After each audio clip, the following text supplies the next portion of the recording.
नमस्कार दोस्तों, स्वागत है आपका मेरी चैनल लोकेंद्र जी की रेमेडी में। दोस्तों, आशा करता हूँ आप सुखी संपन्न और समृद्ध होंगे। दोस्तों, आप सभी जानते हैं नवरात्रि बहुत नज़दीक है और इस साल की चैत्री नवरात्रि बहुत बहुत महत्वपूर्ण है। दोस्तों, इस साल जो नवरात्रि आ रही हैं दोस्तों, ये पूरे 9 दिन की नवरात्रि हैं और अपने अंदर बहुत सारे योग समेटे हुए हैं।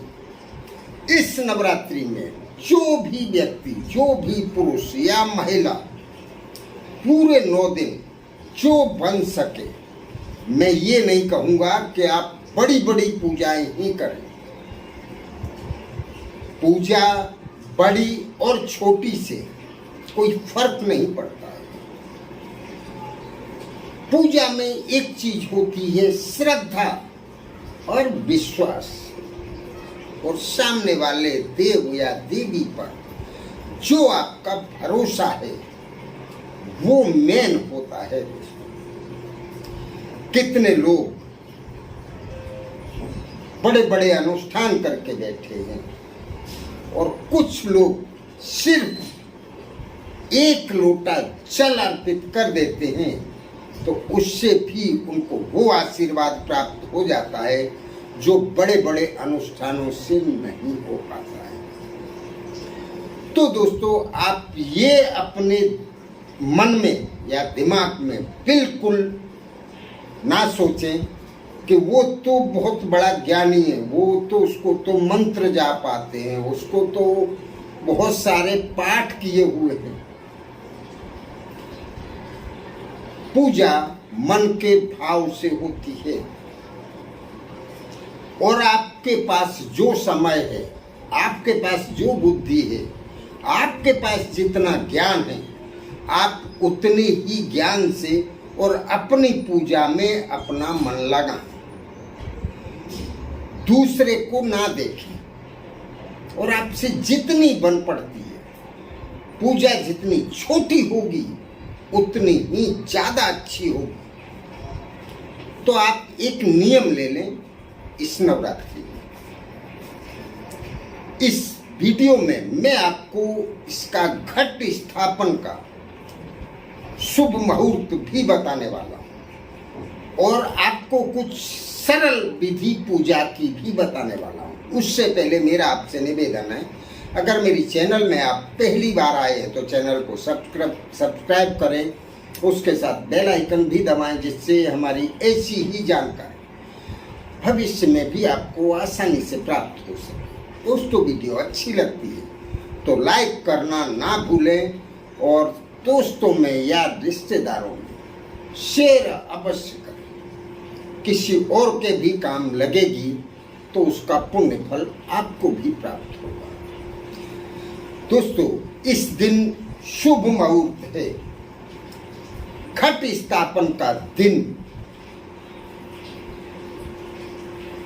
प्रतिपदा तिथि के दिन किया जाता है और वो दिन है 2 अप्रैल, शनिवार का दिन है।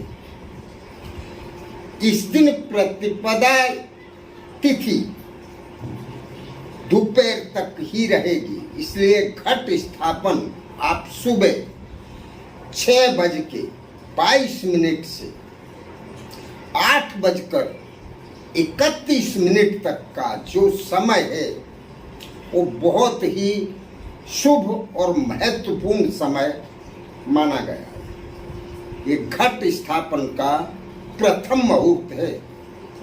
दूसरा मुहूर्त दोस्तों 12 बजे के बाद है, पर 11 बजे से कुछ मिनटों तक प्रतिपदा तिथि समाप्त हो जाएगी, इसलिए घट स्थापन आप सुबह के इस मुहूर्त में करें। अगर आप व्रत रख सकते हैं तो 9 दिन व्रत रखें। अगर 9 दिन नहीं रख सकते हैं तो आप फर्स्ट और लास्ट दिन भी व्रत रख सकते हैं। अगर वो भी नहीं कर सकते हैं तो आप कोई भी सिंपल नियम ले लें। दोस्तों, पूजा में या माँ दुर्गा की पूजा में नियमों का बहुत बड़ा महत्व होता है। तो आप छोटा ही सही पर नियम जरूर लें। जिससे क्या होगा, जैसे आपने किसी अपने दोस्त को या मिलने वाले से कहा कि आप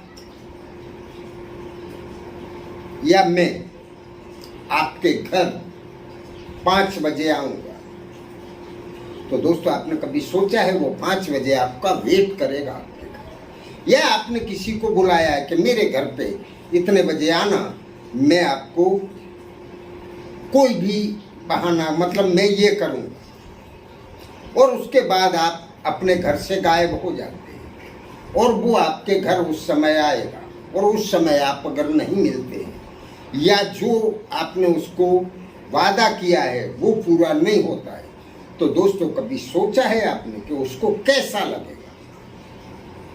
तो इसी तरह देवी देवता भी आपसे बंध जाते हैं।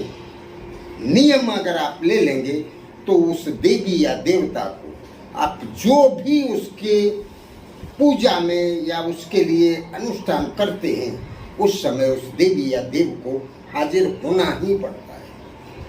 अब सोचिए, अगर उस समय पे आप वो नहीं कर पाते और वो देवी आपके घर आएंगी और उनको वहाँ कुछ नहीं मिलेगा, तो आप सोचिए क्या वो आपको आशीर्वाद देंगी?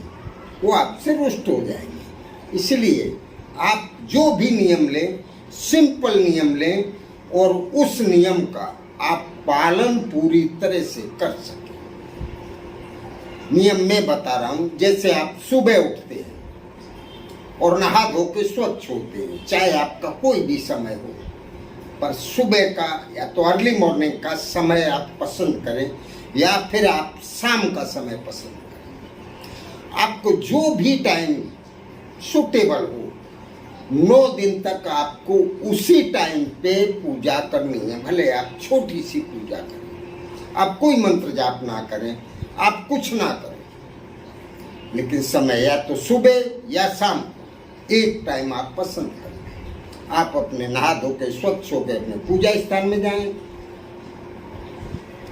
आपके स्थान में जो भी माता रानी, जो भी देवी को आप मानते हैं, उनकी आपको आराधना करनी। आप एक घी का दीपक जलाएं, 2 अगरबत्ती लगाएं, पीले फूल, लाल फूल जो आपसे अरेंज हो सकते हैं वो आप पुष्प चढ़ाएं।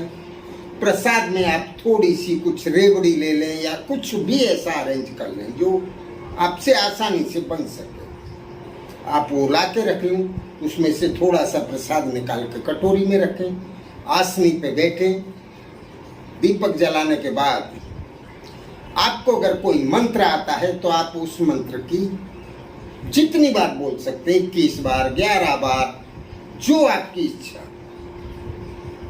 पर जितनी बार पहले दिन बोले उतने ही बार रोज आपको बोलना है। और लास्ट में माता रानी की आप आरती करें।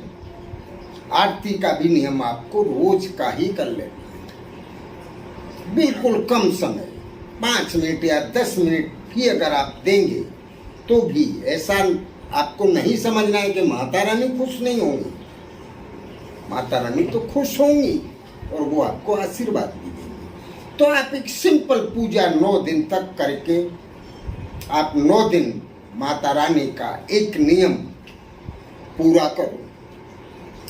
दोस्तों, आपके अंदर जो भी इच्छाएं हैं, जो भी आपकी मनोकामनाएं हैं, आप जो चाहते हैं, अगर वो पूरी ना हो तब आप मुझे कहना। बस आप ये करके देखिए। इस क्रिया को महिलाएं भी कर सकती हैं और पुरुष भी कर सकते हैं। करते रहिए। इसको करने या समझने में अगर आपको कहीं कोई असुविधा हो तो पूछें अवश्य। नमस्कार।